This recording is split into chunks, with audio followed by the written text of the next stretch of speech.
want a divorce. Hello, hello, hello. This is Wendy with Real Talk Tea here. I want to give you my review on the latest Tyler Perry's movie, Divorce in the Black.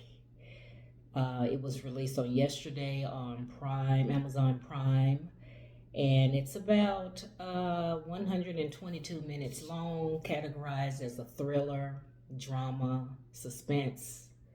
I don't know about the thriller part. I don't think it was thriller, but it was definitely drama, and it was definitely suspense. It starred Megan Good as Ava and her husband Corey Hardrick as Dallas.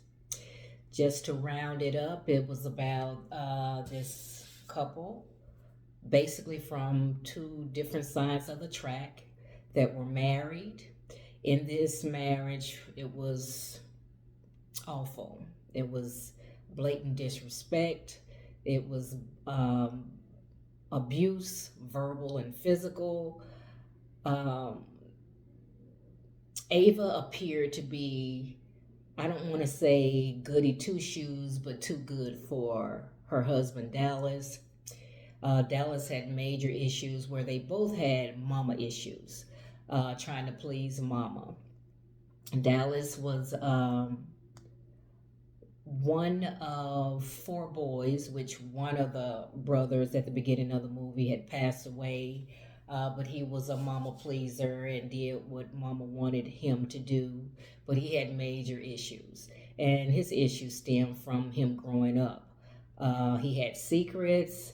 He had issues with self esteem, control, trust, and he was an alcoholic on top of all of that. The two families did not mix. It was like oil and water. They did not like each other. And Ava's dad was a pastor. I don't want to give too much away, but she was a preacher's kid. So to me, the movie was good. There have been mixed reviews. And what I've been hearing so far is that it's the typical Tyler Perry movie. People, keep in mind that movies, period, in general, is for entertainment purposes only. For the 122 minutes or whatever the length of it was, I was entertained. Um, People are saying that he need new writers, or the writing could have been better. It was too long, blah, blah, blah, blah, blah. But from beginning to end, it kept me um, occupied. I was just waiting to see what was going to happen next. At the beginning of the movie, my favorite part was the funeral. I did not expect that. But how many of us have gone to a funeral where we know the person in that casket was just god awful, was a piece of shit? But in that funeral, they preached it as if they were Archangel Michael or something. I enjoyed that part. But I think the pastor, Ava's dad, went a little bit too far because he ended up airing the dirty laundry in church in front of everybody about um, how the boys were and they were bad people and blah blah blah blah blah. I think that went a little bit too far, but hey, this, I believe, is somebody's story. Somebody is living this. Somebody has lived this. And especially in the black cultures and communities, now we're seeing on the news and in our surrounding areas, especially in Atlanta, there's shooting and stuff going on at funerals and stuff. This is what this reminded me of. So it's not far fetched that it couldn't happen. And I believe it could happen. And this is somebody's story. And if this is somebody's story, reach out to me and let me know what. Woo. So my rating on a scale of 0 to 10, I would give it a 8, maybe a 9.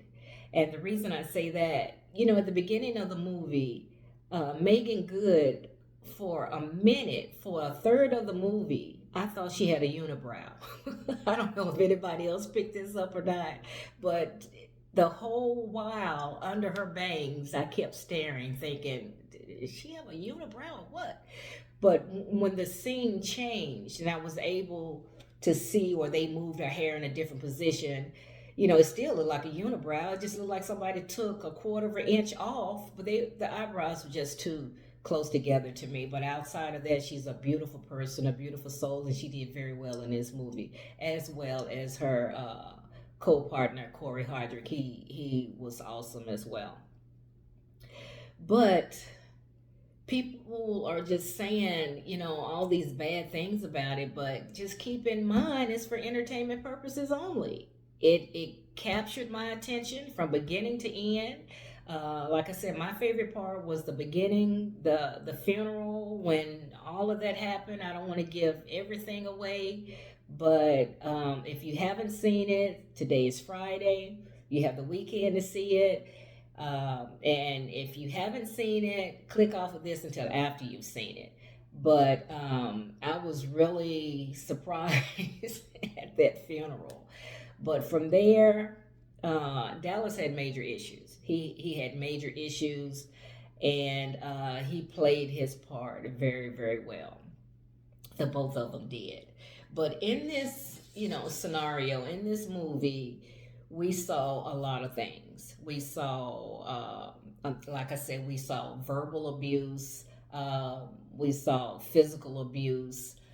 We saw Ava blaming herself, making excuses for the abuse, trying to change this person, and this is real life. We go into these relationships for some reason, um, trying to mold or change people to be what we want them to be in a relationship, and that takes completely away from authenticity.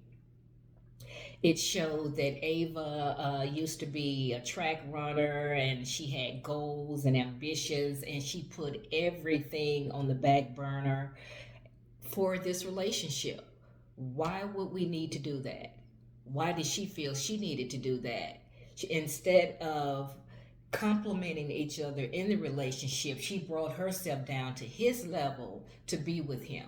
And that's real life. That's true story. People do that. Women do that. Some men do that. And there's no need to do that, because if you can't be who you are in a relationship, then you're cutting yourself off and you're not giving your whole self to that person. You're cheating them out of completely knowing who you are. And that happens a lot.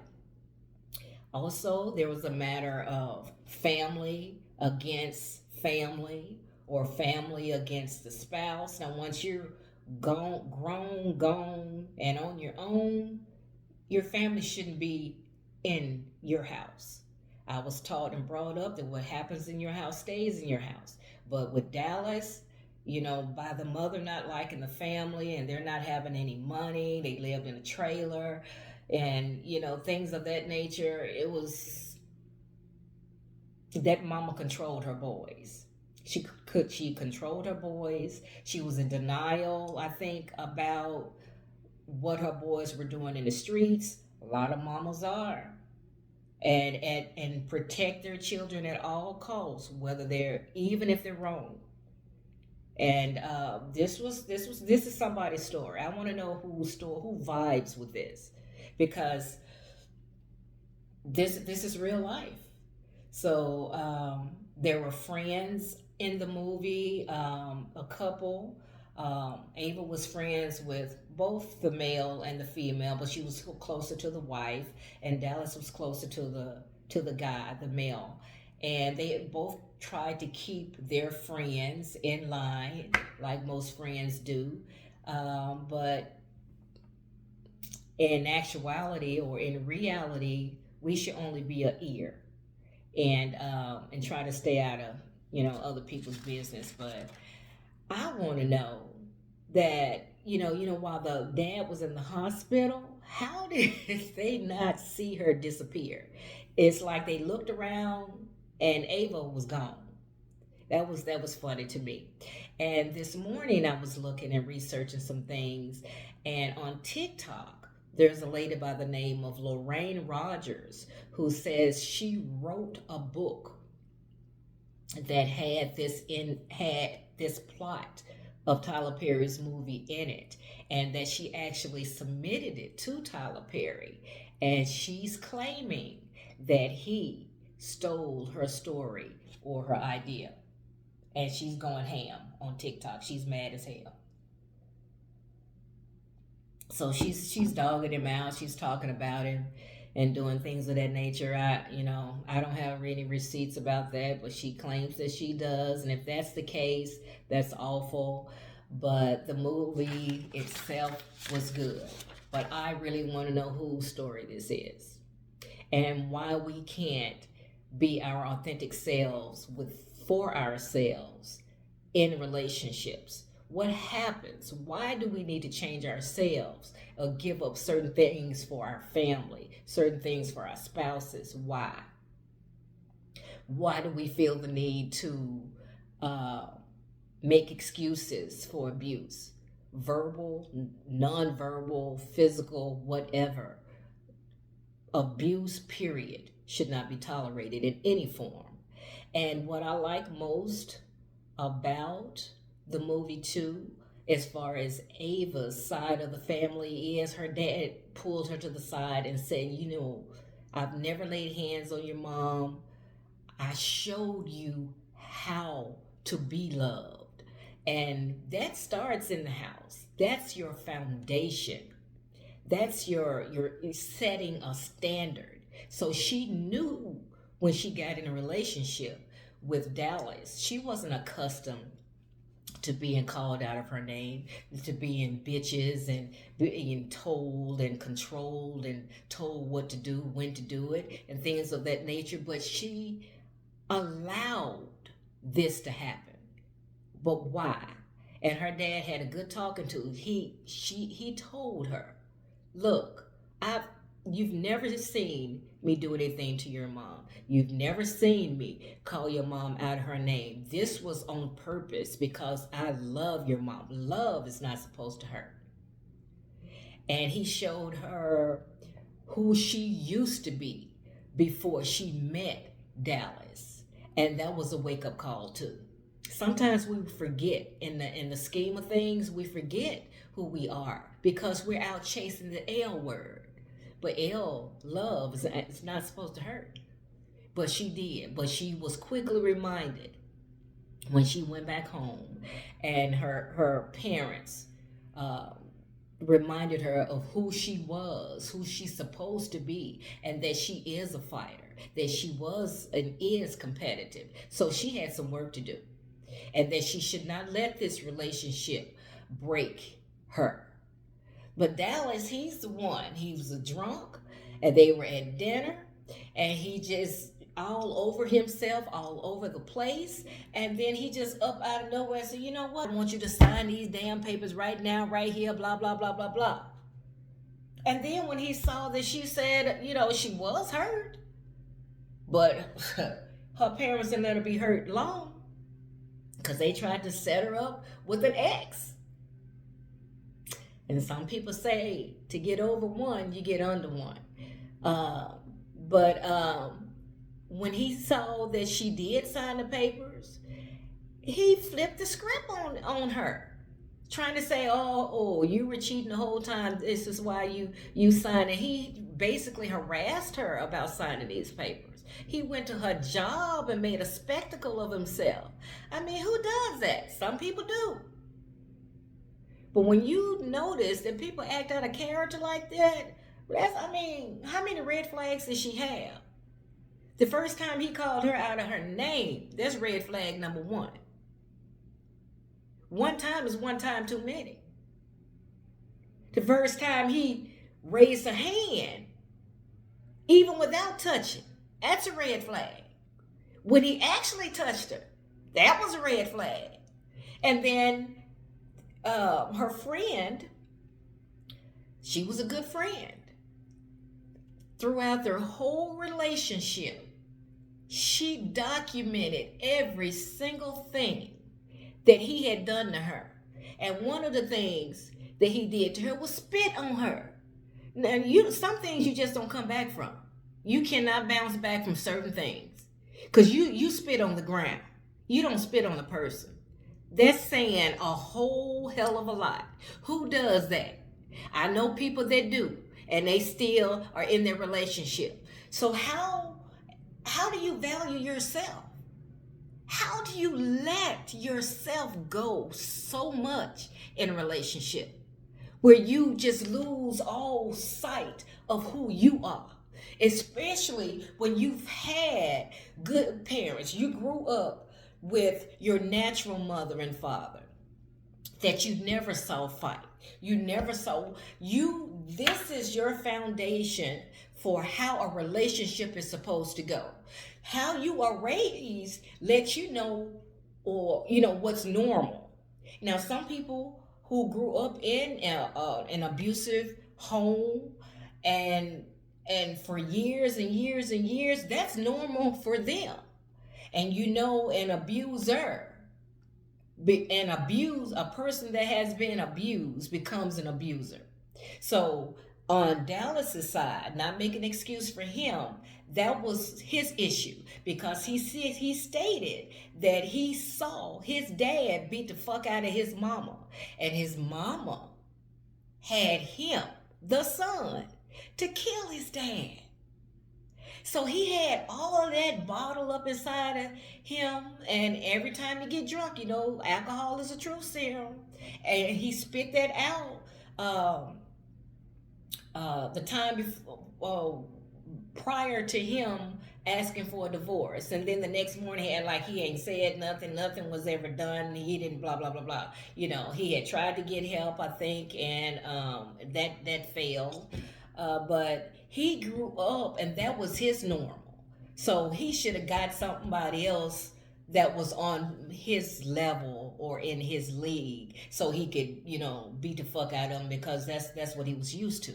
But on the opposite side, Ava, she didn't grow up like that. She wasn't used to none of this. So why did she bring herself down to his level to be subjected to this? Why do we as people, as women, and some men get their ass whooped too now. But why do mostly us women change ourselves, period? Why? On the level of consciousness, the highest consciousness level is supposed to be love. Now it's debatable, and it's saying some information out there now saying that authenticity is the highest consciousness level. And that makes a lot of sense. If you can't love yourself, if you can't be your true self, you're here for only a minute anyway. Only a minute. Why be somebody else? Why? Well, for one, society tells us we need to be this certain size, this certain skin tone, have this certain hair. So we're always trying to be somebody else, which drags us away from being who we truly are. But if you can learn to love yourself for who you are, the good, the bad, the perfect imperfections. That's you. That's who makes you you. That's what makes you unique and separate from somebody else. There is no other you but you. So why would you spend your time, this brief moment we have on this earth's plane, trying to fit into somebody else's mold instead of your own? You can breathe better.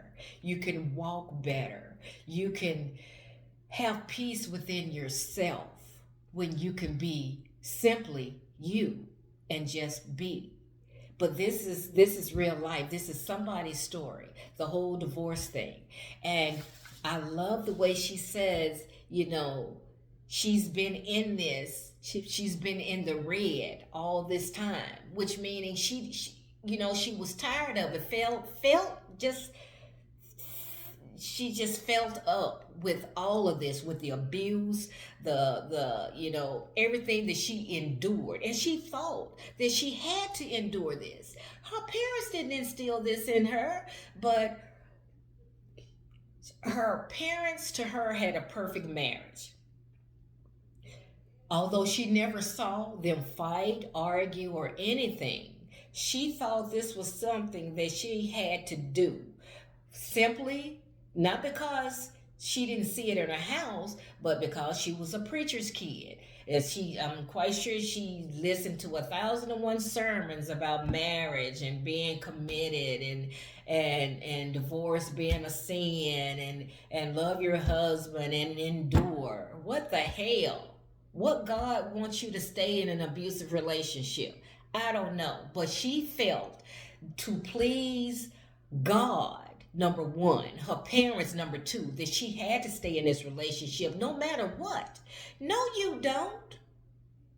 No, you don't. Don't let any God, don't let any church, don't let any religion, don't let any person tell you this. You live one life. Live your best life. I love this movie because it's somebody's story. And if it's not your story, I guarantee you know somebody that knows somebody who can relate to this. But she said she's been in the red all this time. After this divorce, she wants to be in the black, which means she's done. She don't owe nobody shit. She's going forward. And the guy that she was with in the past, that she ended up being with, he wasn't half bad.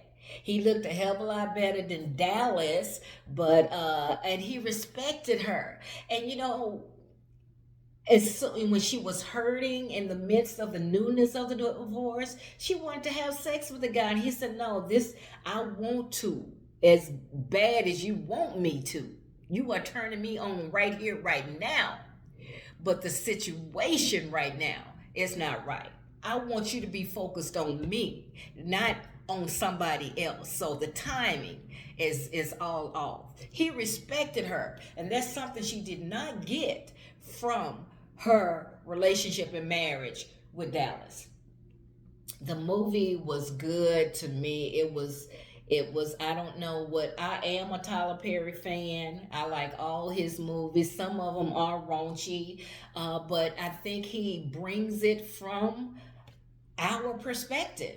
Maybe he knows somebody that lived this life. Like I say, we all do, or know somebody that knows somebody who have. So whether we walked in these shoes or not, we've seen somebody to walk in these shoes, and I don't see a problem with him putting it on the screen because we can relate to it. So what the hell is everybody else talking about? There was I loved it. But what I've been hearing and seeing, he needs a new writer. It's the same on Tyler Perry. Whatever. I enjoyed it. It was for entertainment purposes only, and I was damn well entertained from beginning to end. And the way Dallas acted, I mean, he was great in his role. And both Megan and Corey both have gone through the divorce. And like she said in an interview that I saw, that both of them, although they are divorced, they are friends with their spouses. Corey does have children with Tia, and they are amicable with everything. Megan in the movie is 37, and I think in real life she's turning 41 or something with no children. But they played this role. Everybody in it done a wonderful, wonderful job. And the people that are talking are saying, he's portraying the black people in a certain way. Well, hell, we go through shit. And just like a country song and the blues, you write about what you've lived. You write and sing about what you've seen, what's in your experience. And this is all he's doing. Somebody can relate to this. I can relate to it. I've seen this. So what's the problem? He took it, he put it on screen, and he did good. And the points are, what would you do for love? Whose story is this? What would you do for love? How far would you go? Where are your boundaries? Where do you draw the line? I mean, he was just totally just disrespectful. Dallas was all around. He talked to her like shit. He treated her like shit. They even had a date night, and he told her to go upstairs and get ready, and she was just walking in from work, and she said, "Hell, I need to shower and change clothes." Do you know that motherfucker left her? Ain't no way in hell. Who would put up with some bullshit like that? Somebody. Why? Why? For dick? Because if it ain't for that, what else is it for? It's not for the way that they're treating you, because he's treating her like shit. So, some point in the movie, she was saying, comparing him to the ex, and was saying how better he was, in bed compared to Dallas. But was she for real, or was she for play? Because if she was for real and saying that the ex was so much better, why the fuck was she with him in the first place? What did he have to offer her? What made them get together in the first place? I want to know. What did he bring to the table? Absolutely nothing. From the looks of it. At the beginning of the move, Dallas was bearing a brother. So he was in the streets apparently. He got shot and killed. Everybody can relate to that. He was probably a drug dealer, robbing, stealing, and killing. Everybody can relate to that. And her dad, the pastor, he just told it like it was. And that part I really enjoyed, because I have been to funerals and they have painted everybody like saints. And that motherfucker probably sitting up there died owing you money, done slept with somebody, got 5 or 6 wives, kids, and all this and that stuff. But at the end of the day, they're saying, oh yeah, they going to heaven. Everybody don't go to heaven if you believe that. If you believe in heaven and hell, if everybody went to heaven, hell would be empty. So I really enjoyed that part. It just threw me for a loop. And just to go ahead and put it out there, like I say, if you haven't seen the movie, stop this right now and just wait till after you've seen it, and then come back and comment. But apparently Dallas's, family was broke. Like I say, they lived in a trailer. There's nothing wrong with living in a trailer, but the mama had these boys, and they were just off the chain, raw, just like Dallas was, and that's probably what got his brother killed too. But apparently, since Dallas and Ava were married, Ava's dad, the pastor, paid for the funeral because Dallas's family wasn't able to do that financially. And when the pastor started going off about the way they live, her boys being in the streets and stuff like that, and started calling a spade, she got mad and said, I don't need your damn money. I'm taking my son up out this church. So I'm thinking, okay, she gonna just load the casket up and just move him where? That ain't what she did. This heifer had her kids to take the body out the casket. Yeah, you heard me right. Drag her son's body. I know there may be some people out there that may want to do that sometime. So you won't have nothing hanging over your head saying somebody did something for you or gave you charity or whatever. But this woman, she had her sons to take their brother out the casket, and they put his body stiff in the back of a truck and hauled him off. Who does that? Who? And the boys didn't want to do it. They knew they told their mama basically that this is going too far, Mom. This too much. Mama yelled with them and said, get his ass out of there. And they got his ass out of there. Stiff as a board and all. Then took him home, buried him in the backyard. And this is what the Lorraine Rogers lady on TikTok is saying. That scene in particular was in her book that she submitted to Tyler Perry. So she's saying that Tyler Perry stole the show from her. And she's not happy or pleased about that at all. I hate that if that is the case, but, you know, I can't call it. But the movie in general is for entertainment purposes only. It's well worth seeing. And if you're like me, I've seen everything on everything, so why not? And just keep in mind, you're watching it just because it's new, just because people are talking about it, and just because it's Tyler Perry. So whether you liked it or not, he's still getting paid. So let's not be a hater. You watched it. Voice your opinion. I mean, it is what it is. But I don't see what people, the writing, I was looking at it for what it was. The title, Divorce in the Black. I am a fan of Tyler Perry. I am a fan of Megan Good. I am a fan of Corey Hardrick. The storyline was fine for me.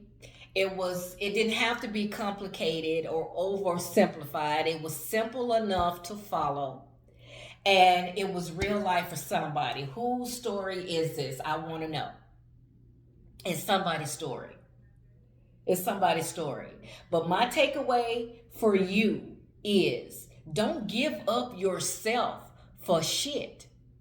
For your children, your spouse, your family, your mama, your daddy. Be who you were born to be at all cost. Because you're cheating yourself out of what you could possibly be in this life by holding in what needs to come out. And she realized that. She realized that. She forgot it until her parents reminded her. And I love that portion. And sometimes it's good to go home and lay up with mama and daddy so they can remind you of the goodness, of the change that you had. Everybody, including her friend, says she changed dramatically when it came to her meeting Dallas. I just want to know what she saw in him, for one, what he brought to the table, and that first time he crossed the line, what was she thinking? And if this is your life, what are you thinking? And keep in mind, if you have endured this abuse, it can't be no worse by you stepping out of it. It will always be hard to start all over. It's hard to get a divorce, but you've endured the worst of the worst. So going forward by yourself, starting all over, gaining your own self-respect, it's all worth it. Don't stay in a shitty ass relationship if you don't have to, especially if it's abusive, especially if you can't speak your truth, especially if you can't be who you are on the inside. If you can't express yourself for who you are because of somebody else, because somebody else has told you not to say this, just be here at this time, do this, do that the way I want it to be done. First of all, I'm not your child. Second of all, I'm a grown ass person. Third, I can do what the fuck I want to do. Nobody owns nobody. And this movie showed all of that. It took her for him. I mean, she was devoted to him. She really loved Dallas. But his psychopathic, narcissistic ass just up out of the blue, I want a divorce right now, right now. And then when she And even her parents told her, why are you in this relationship? We didn't raise you like this. We've never called you out your name. We didn't teach you to be subject to this. So why are you allowing him to be? And once she realized her purpose, once she realized her greatness, once she realized who she truly was and woke up, it was over. And then when she signed those damn papers on the dotted line without reading them, she didn't give a fuck. When she signed them papers, oh, you must be cheating. You signed them too quick. Hell, you pushed me to sign them. Oh, he wasn't having that. He was really psychopathic. But he got what was coming to his ass. He got it. And I knew it was coming. Because sometimes it ends up that way. Because there is no other way to handle a psychopath. And like I said, she, with the restraining order, that's just a piece of fucking paper. A piece of paper ain't stopped the show yet. No bill, no policy, no law. People are dead because of restraining orders. So she told his ass, I'm going home and I'll be waiting for you. And while you're coming, I'm going to be fucking my newbie. Bring your ass on. She was waiting for him. And she set his ass up good too. She ran him. She stooped down to his level again. But she stuck the knife in his chest and she twisted it. Yeah, I'm fucking Benji. He's better in bed than you. Always have been. Oh, a man can't stand that. He don't want nobody else's dick to be bigger than his. Don't want nobody else's dick to be better than his. But it is what it is. And when she said all of that, then he hit her. But that was all part of her plot. Because her daddy told her, you are competitive. You are better than this. You can do this. She allowed him to slap her around and throw her around their kitchen table. Because he was against their restraining order. He broke into her house. He did all of that stuff. So either way it went, she was going to be in the right and he was going to be in the wrong. And she blew that motherfucker up. Just like her daddy taught her. And then, he didn't just beat her, honey. He went in the store and confronted her mama. This bastard was crazy. I don't know who he thought he was, but he knew who he was at the end. A dead motherfucker. That's who he was. This is Real Talk Tea. This is Wendy. Please subscribe, like, share, and comment. I want to know who's living this life. And Tyler Perry, you got my thumbs up on this. Peace, love, and light. Real Talk.